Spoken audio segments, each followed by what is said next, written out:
right, well, welcome to Higher Ed Smackdown, where we get real about higher education. And I'm super excited because this is my first show, our first show. And I am delighted to have today Lauren Razzore-Cedeno with us today.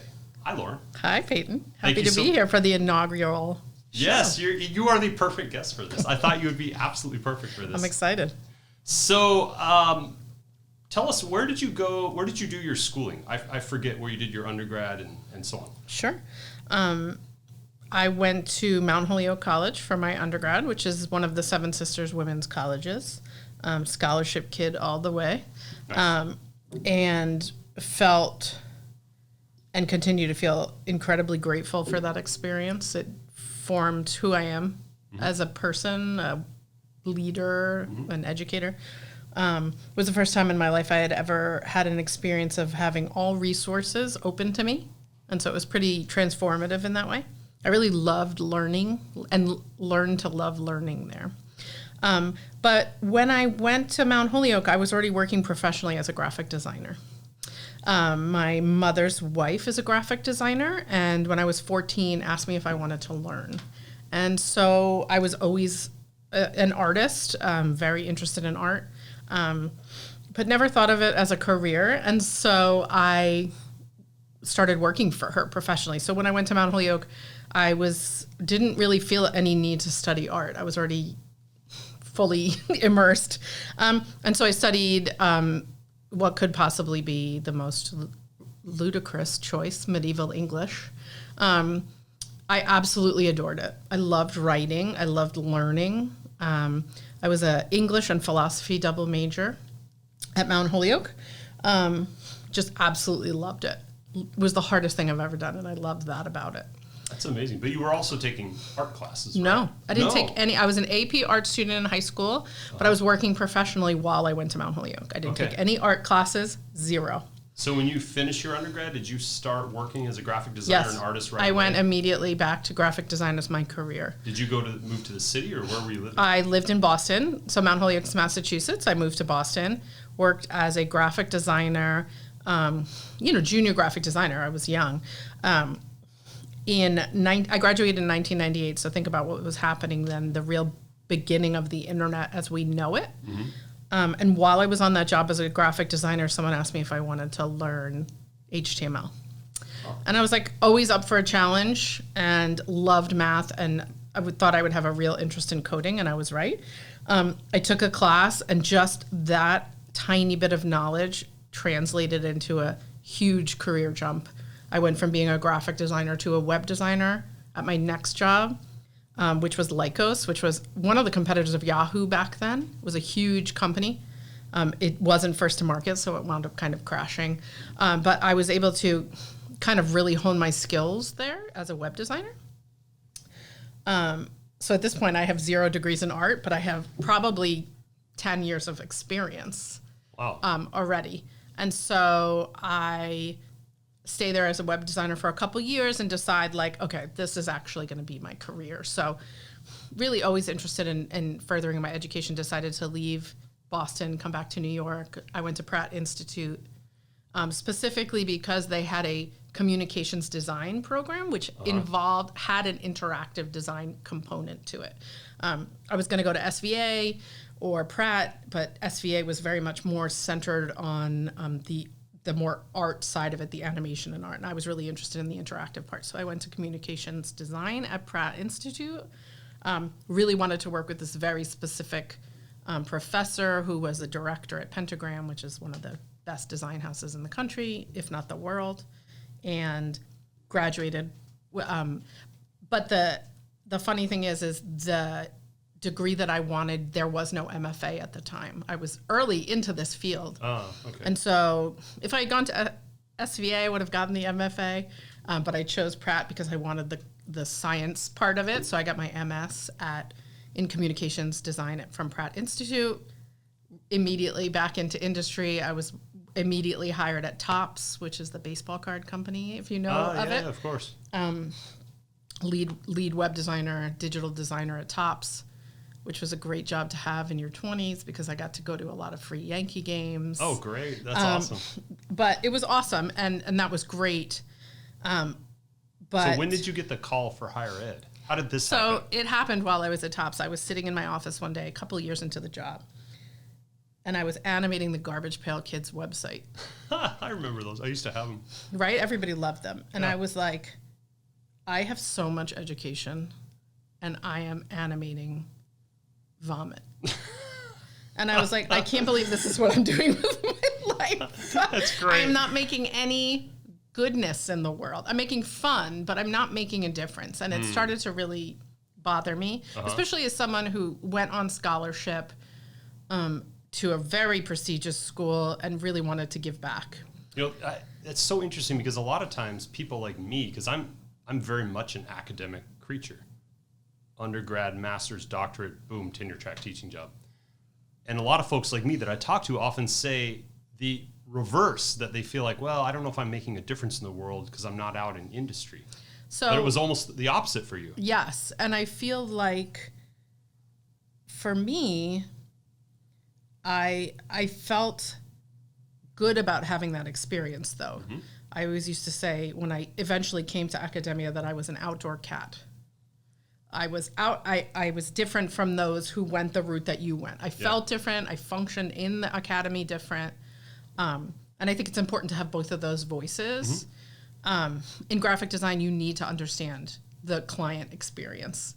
You can't have a professor that has gone from academia the whole entire time and never worked in a design house. You can learn the fundamentals, but there's a lot of intangibles. Mm-hmm. So a friend of a friend, as it happens, went out to dinner with me. She was working at William Patterson University in the job that I eventually got. Oh, interesting. And she was like, I have so many classes. There's such a high need for web design. Do you want to do some adjuncting?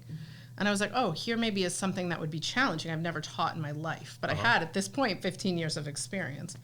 And I said yes. And I taught a night class because the art department has night classes. So I got Topps to allow me to leave early so I could get to New Jersey and so on and so forth. And I started teaching this class. And it wound up being one of the hardest things I've ever done. Oh, really? But also the most exciting. Huh. I love being a part of someone else's creative process. And it was like brought to life in me the excitement of creating again. Okay, so now you're adjuncting. I'm adjuncting. And then I'm guessing at some point the full-time job opens up and you apply? So this friend who brought me in tells me she's leaving for Rome. She's going to teach at the American University in Rome, and the chair at the time scrambles and says, can we hire you on a 1-year appointment? And I was like, okay, you can, but I'm not going to leave my job at Topps. So did you do double for the year? I did for 3 years. I kept both jobs till I decided what I wanted to do because I really wasn't ready to commit to academia without really fully knowing if it's what I wanted for my career. So before the world went remote, I got Topps to agree to let me be remote. They sent my computer home. I did both jobs for That's amazing. 2.5 years, 3 years. And see, this is one of the reasons why I was excited about having you on the podcast, because not only I know your background in industry, but what I didn't know until right now is that there was a time when you were doing both. And to me, that opens up an interesting question of what was it like bouncing between industry and academia? I mean, what were the things in academia you were thinking, oh, this is amazing? And what were the things like, oh my God, I can't believe they actually are doing this? Yeah, I think, I still liked the client aspect. The work I was doing at Topps was fun. Mm-hmm. And I wasn't really sure I wanted to change careers. I'm so change averse as a human being. I'm a Cancer, so I like to stay. I like to stay in my little crab shell. Okay. And so that surprises me because you always seem like you have this very open, flexible mind. No, that's good. That I'm glad I come off that way. I don't feel that way. I'm very change averse. I like to know. We'll just leave it at that. But I have made some very big jumps in my life, but this was kind of my way of touching but not committing. And then it became a situation where it was untenable to do both jobs. I wasn't giving enough to Topps at all. Right. I was really giving my all to academia and really establishing I had to learn what academia was. if you ask me the things that like were cringe about academia, it was really what a closed society it was. I felt like nobody took me seriously because of my degree. Oh, really? Yeah, because it wasn't terminal. The MS was terminal in that what I did, there was no higher degree. But there were a lot of issues related to me not having the MFA. It came up every time I went up for retention, every time I went for tenure, every time I went for promotion. So even with all those years of experience in industry, you were still getting pushback. Yes. And so that was really what I was like, I don't really need to commit to a place that doesn't want me. I never felt that way because I had a great career. Yeah. But I really did love teaching. I loved it. I loved my students. I still love my students.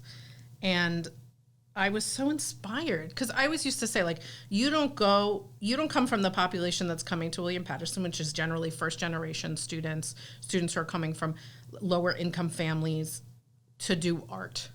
Yeah. You have to really be passionate about it. I'm sure you feel the same way about music. Yep. You do it because you have to, because it's a part of who you are as a human being. And I was so inspired by that, that they were going to find a way to create and make a life out of that. And because I never looked at art that way for myself. Graphic design to me was lucrative.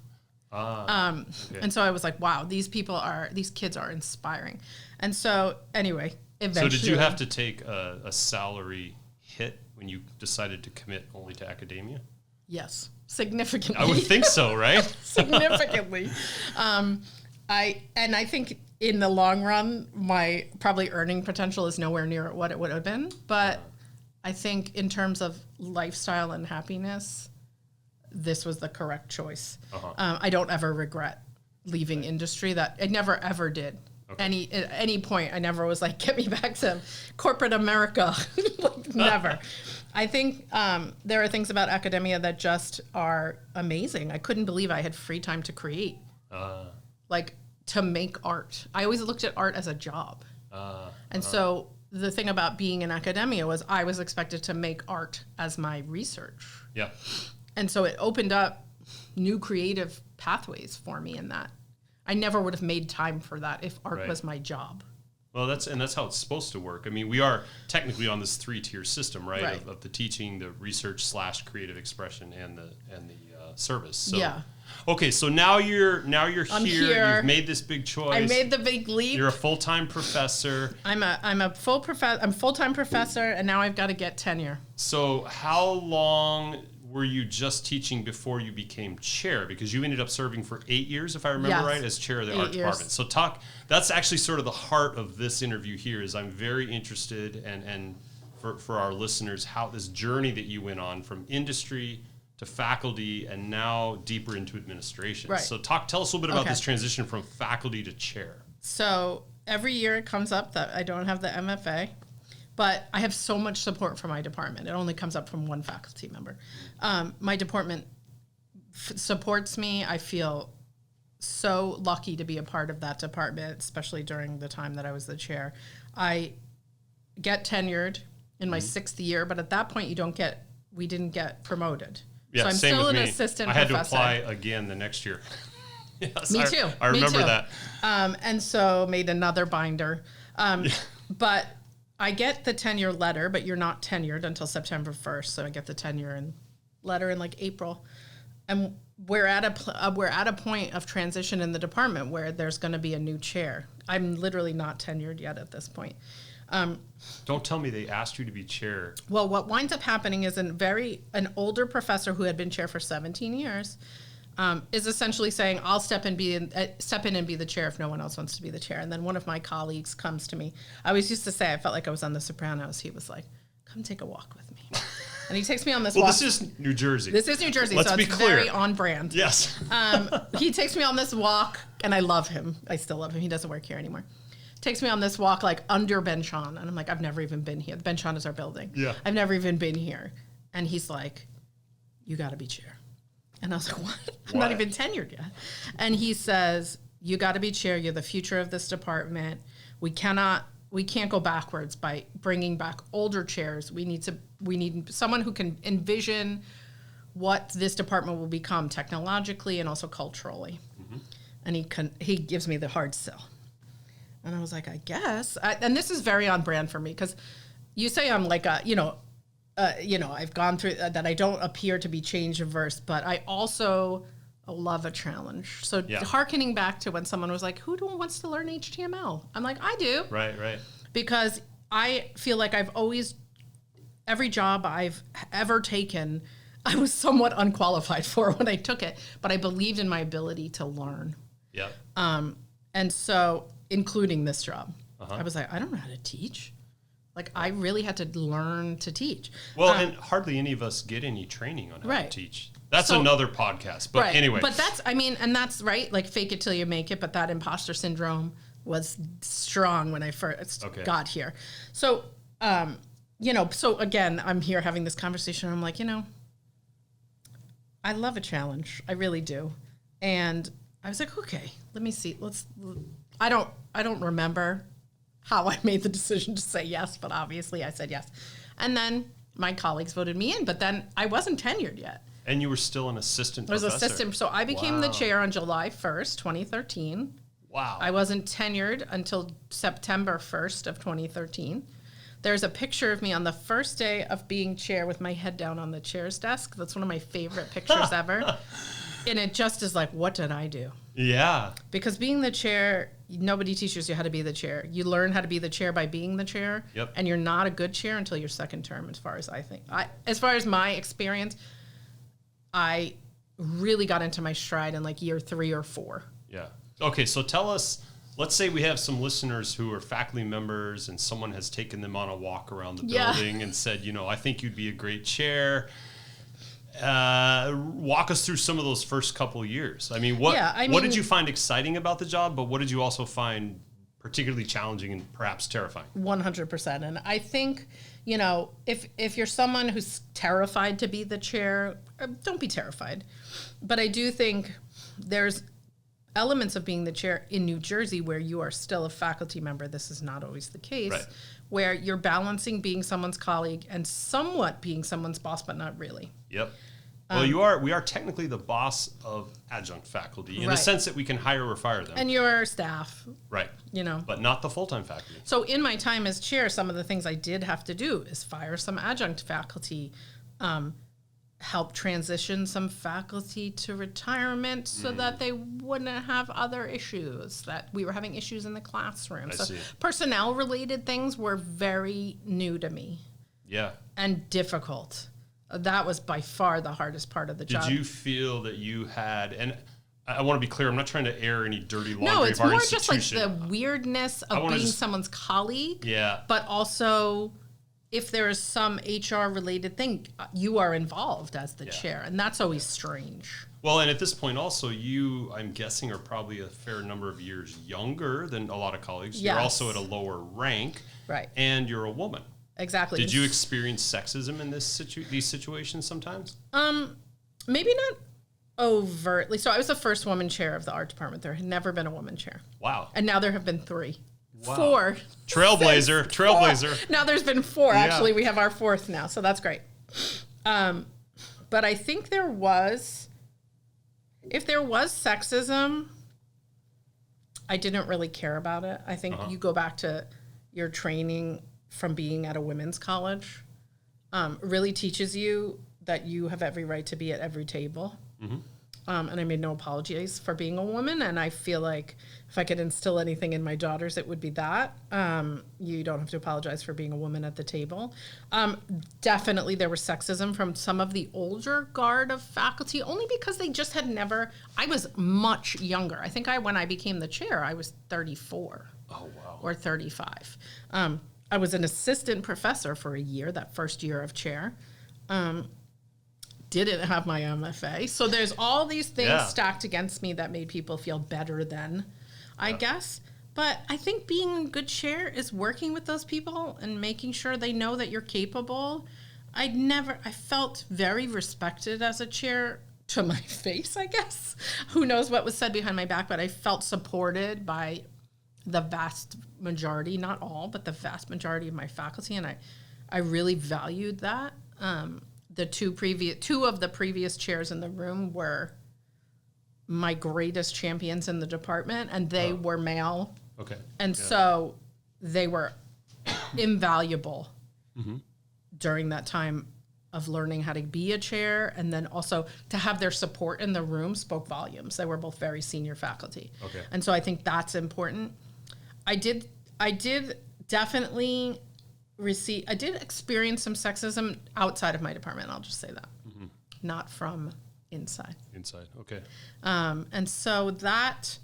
And you ended up doing But I maneuvered that. I maneuvered through it. I feel like you almost have to laugh it off. I think it says more about the person who's being sexist than it does about you. I was chair for 8 years. Yeah.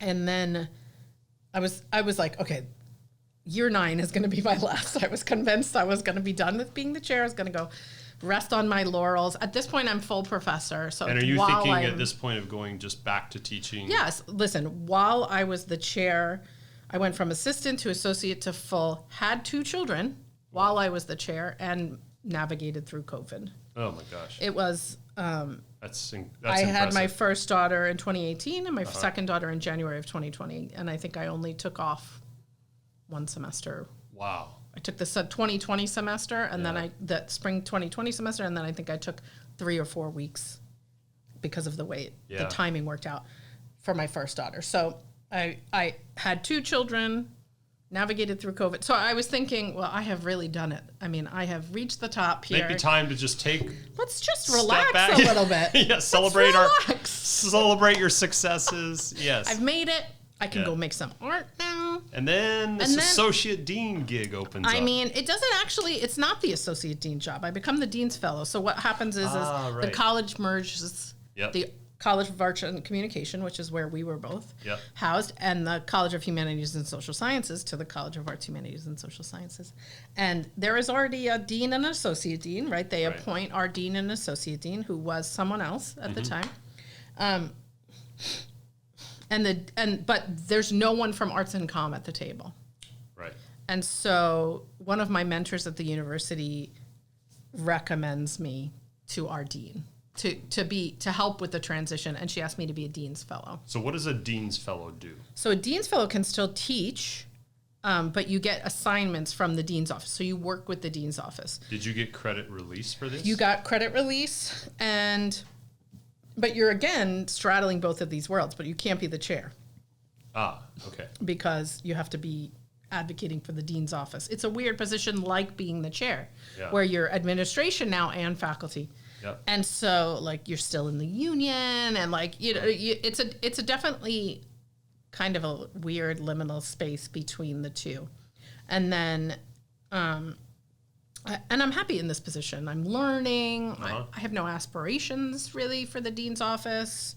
Again, totally thinking I'm more stressed about leaving the chair's role early. Okay. That really stressed me out. I like to finish things. I see. And I like to finish things strong. But I felt like because of the moment we were in, where we were merging these colleges, there had to be an artist, and by artist I mean arts, music, or communication person at the table. Sure. The nuances of our college were so huge. Equipment, recruiting. Huge. Facilities. Guest artists. It's just adjuncts. It's just insanity. Yeah. So I felt really, really strong about, again, sure. I love a challenge.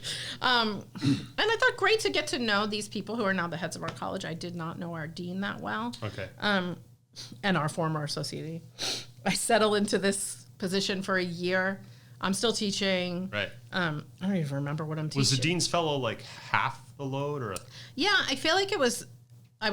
So in art we teach 3 and 3 because we have such long classes. Right. So I was teaching 2, and I think I had 1 class. It was 1 class release. Okay. So I was in both buildings. Yeah. But then our associate dean gets a job as a dean. Yes. Elsewhere. Yep. And he is wonderful. Right. And then our dean asked me if I'm interested in being interim. So again, I'm in that weird position of, do you want the 1 year only? It's like, history repeating itself. Yeah. Being in the right place at the right time, but also saying yes to things that maybe I don't feel super qualified for. Right. And so I say yes, of course. So that whole time you were chair, because a lot of times when people get into chair and they find they like it. Right. And they start seeing it as a springboard to a deanship. Right. Did you ever see it? Never. It never even occurred to me. Okay. So this is really kind of another opportunity that presents itself. You hadn't been thinking about it. No. Okay. So now we're going to get to a little Smackdown here. Yes. Okay. Tell me. There's a long... I hope there's a sound effect. Oh, well, I'll have to put that in later. Yeah. Or I'll have to do the Smackdown kind of thing. But, sorry, I got something in my chest here. There's a long divide in the history of higher ed between the administration and the faculty. There sure is. Yeah, so let's get a little dirty with this. And again, I don't want to air any personal dirty laundry. That's not the point here. But in a more general sense, I'm curious about not only your personal experiences, but more just your general thoughts about this. So now you've been faculty, you've been chair, you're edging into an associate dean role. You're kind of starting to straddle faculty. Well, now I'm out of it. Now I'm not faculty anymore. As an interim dean, I have to surrender my union card. I'm out. Wow. I could always go back. Okay, that was a question. I don't lose tenure. I still have my tenure. I still have my faculty rank. So could you at any day walk into the dean's office and say, this has been great, thank you. Yes. But I'm okay. Yes, and that's always hugely important to me. I was just talking to someone about how when you are an administrator, if you go from one administrator job to another at another university, for example, you don't necessarily get to take your faculty rank or tenure with you. Right. In fact, most don't. But I feel like I worked so long for those things. I really value those things. Yeah. It's part of who I am as a person to be a faculty member. I imagine someday I will be a faculty member again. But now I am not a faculty member when I take this interim job. And that's a real decision.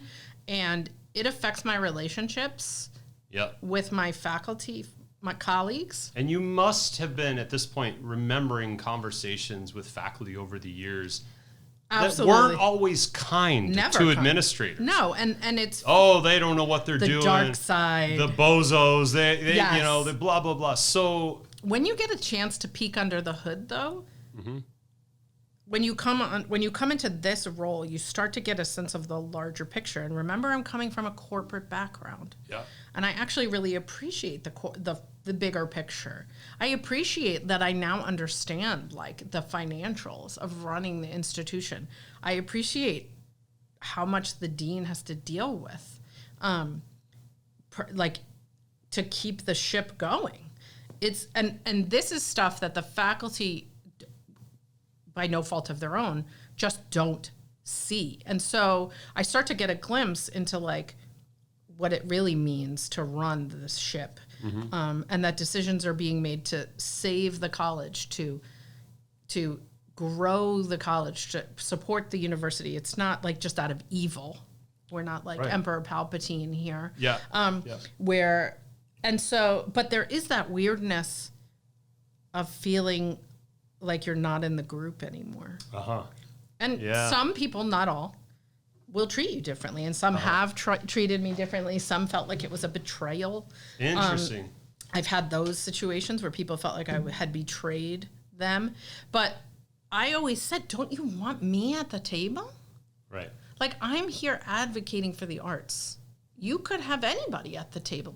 It could have been from any department. She didn't have to ask someone from arts and comm.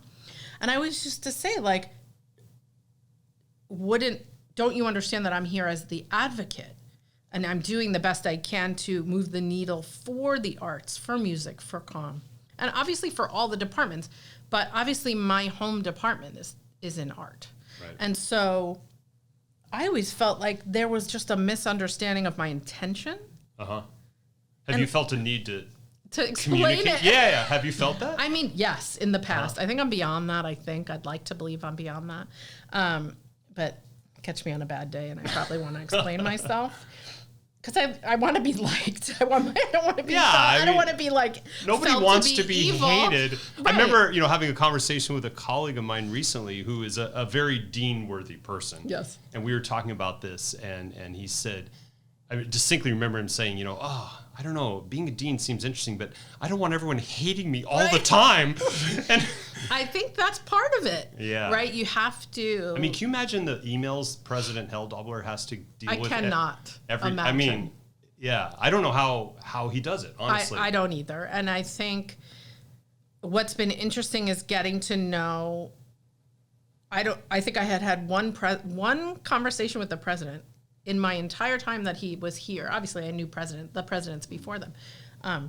So until I got into this role, I really didn't know anything about him. I was very intimidated. And I feel like now I know him in a way. I don't know him well, but I know him better. Mm-hmm. I understand a little better what his job is. Same for the provost. Like, I felt when I was in the faculty, I felt very removed from that. I didn't need to think about them and what they did as their jobs. I just did my job. Yeah, and I mentioned that to our provost at one point, and his answer was interesting. I remember him distinctly saying, but that's how it should be in a way. The faculty should really be kind of focused on their teaching and their creative work and everything.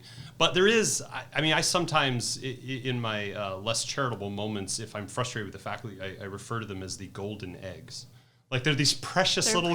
They are. They're precious. Oh, don't touch them. And I think that I struggle with. This is what I mean about being an outdoor cat. Yeah. I struggle sometimes with the indoor cat mentality because I have never, ever... I remember when I got tenured, multiple people saying, well, now you don't have to work as hard. Oh, I hate that phrase. Literally never. I'm a hard worker. Yeah. I will do my job well regardless because I worked in corporate America where you could lose your job if you didn't do it well. And so that's always and will always be my mentality. I've never really taken for granted some of those wonderful perks of academia. They are wonderful, but I just feel like the reality is everybody could lose their job. Well, we learned that, didn't we? Yeah. I mean, a lot of institutions are learning it right now, and that's actually one of the big misconceptions that I feel like I have to explain to my friends who are not in academia. They all say, oh, well, you have tenure, so you have guaranteed lifetime employment. No, absolutely not. Maybe at Harvard, where there are geysers of cash everywhere you look, but not us. Not true for most institutions. No, my friend was at the University of Akron. They had a huge layoff. Like, there are... state universities they can lay off tenured faculty. And so then what does tenure protect? I'd like to believe it protects academic freedom, right? I think that's probably it. Like, that's the only thing you are sort of guaranteed. Yeah, and only to a point in this current climate. Yep. But I do think that it's valuable to have been a faculty member before being an administrator.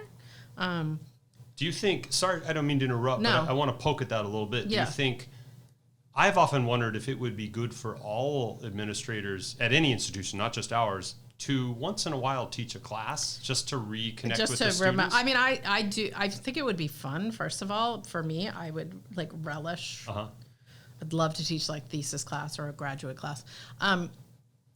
Or a foundational class in art. Those were my favorite classes to teach, which ironically, my favorite class to teach was not my specialty, even though I loved teaching it. I loved teaching the foundational art classes because I loved seeing the students right when they got here. And I love teaching thesis because I loved the culminating class.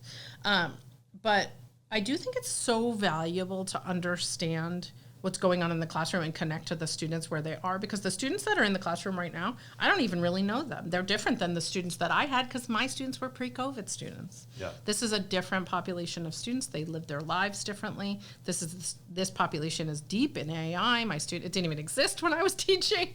And so I think it's valuable in just understanding the population. I think once you teach, you can always teach, I would hope. I feel like it's a muscle that's always there. Yeah. But I do think it's valuable to have had that faculty experience, because when the faculty potentially think you are so far away from them when you're in the administration, it's good to remember that you were once in their shoes and you remember how you felt about the administration, I guess, before you were administration. Because when I was in that interim role as associate dean, I had to really think, am I going to stay in this role? Do I want to apply for this role? Right. Because then that's when I feel like a decision is being made, right? Yeah. So many times, I'm doing this HERS leadership, this Women's Higher Ed Leadership Institute right now, and one of the things I realized is every single leadership position I've ever had has come to me. I have not gone to it. You haven't sought them out. I haven't sought them out. And I enjoy being a leader, but it's just not something I envisioned. And so with the associate dean role, I got to make the decision, am I going to apply to stay in this role? Right. And so it was kind of the first time I made that decision on my own. And I felt like I was good at it. You know, I like that my role I still interact with students. Student success is my number one goal as an associate dean. I felt like I had taught for so long that it was getting a little stale. So it was good to try something new. Web design was changing. There wouldn't even be a web design class now if I went back to it. I'd go back to classic graphic design. And so it was like a good time to change, but I had to intentionally say, like, this is what I want now. And it's not something I even ever envisioned wanting. And I ask myself those questions all the time still. Like, do I want anything else beyond this? And I don't even have an answer to that. Well, that was my next question. I mean, for most people, associate dean is not the terminal. Right. That's not the end of the road. Right. I mean, it's 99% of the time a springboard to a deanship. To deanship, right. Yeah. So are you really thinking about that as a serious possible path for you? Not right at this moment. I think that... Because I have to tell you, associate dean seems like kind of a hard job. It's like all the work, none of the glory. None of the glory. And I don't know where it is on the pay scale, but my understanding is it's not much more than if you're a full tenured faculty and you're already full. Yeah. So it's kind of like... It's kind of like being the chair in that you're juggling... I couldn't even give you a list of the responsibilities because they're so varied, right? Like I know what's in my portfolio, but I always used to say about being the chair, it was everything from there's a bird in the building to you have to fire this adjunct. Yeah. Right? The gamut was so huge. And I sometimes feel the same in a way. morning. Right, in a single morning, yeah. I feel the same way. The facility stuff still comes to me. But as the associate dean, I don't deal with personnel, which I actually really appreciate. Oh, you mean the dean's handling That's the dean's job, all personnel related matters, and I appreciate that. And the dean does all the fundraising and all that stuff. I really, as an artist and as a graphic designer, really, for my personality, thrive kind of behind the scenes. I think as a person. Okay. Whereas I feel like our dean is so good at being in front of the scenes. Yeah, absolutely. Just exceptional at it. And I think you would have to be a dean, you would have to kind of want that in a way. Yeah. I mean, you have to be a bit of a performer. Yeah, and a schmoozer and a performer, and I feel awkward in that role. I see. Okay. I never felt awkward like performing in the classroom because I felt like that was my bread and butter, like I knew what I was doing. But I see her in front of crowds and I'm like, man, that's awesome. Like she is awesome at this. And that's so great to look at your boss and be like, wow, she's awesome at this. Yeah. And so at this moment, I am not awesome at that. And so I don't know. I don't know if I love being a problem solver, and the associate dean role is all about problem solving. But, based on everything you've said, I bet if you wanted to be awesome at that, I could probably I'd probably take it on. I mean, I can say as a musical performer, it's like a switch you learn to flip. Right. Like I'm not always in performance mode, but when I have to, and then I am. And I think... But I learned that over time. I think you're right. I think that it's something, again, I never shy away from a challenge. At this, I do think that there would be some, so to be continued, I guess, but there are some challenges associated with not having a PhD. So I do have my MFA now. Right. Yes. Congrats, by the way. That's the period at the end of that sentence. Once I left the art department, I was able to go to school in the art department. Right. I couldn't do it while I was in the art department. No. Right. But once I became an administrator, I was removed from being the faculty of the art department. I could then go back and finish the MFA, which I was able to take my MS, transfer half of those credits here. Oh, great. And then complete the degree. Because essentially, my MS was a 60-credit degree with a thesis. It was an MFA. Oh, wow. It was not a small degree. Yeah, it was the equivalent of an MFA. And in fact, they made it an MFA. But it happened after I graduated. Right. And so I was able to get the MFA, which was, a really poetic moment after all these years of having to explain my degree to people. Because it came up again when I decided to be the associate dean, when I went for the role. Right. So I was like, I'm going to finally put this to bed. I'm going to do it. And it took 2.5 years, and I was able to do it. So that's finally past me. But I do think there will be challenges if I ever want to be a dean, not having the PhD. And I have zero, let me be clear, I have zero desire to have a PhD. I have my terminal degree. I think to be a dean, I'd have to my understanding is that probably have to be of an arts and design or arts and communication.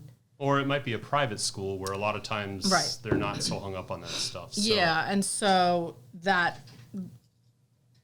the extent of my thoughts on where I'm going next, if I'm going next. Well, this was great. I think I'm probably going to wrap this up here. Right.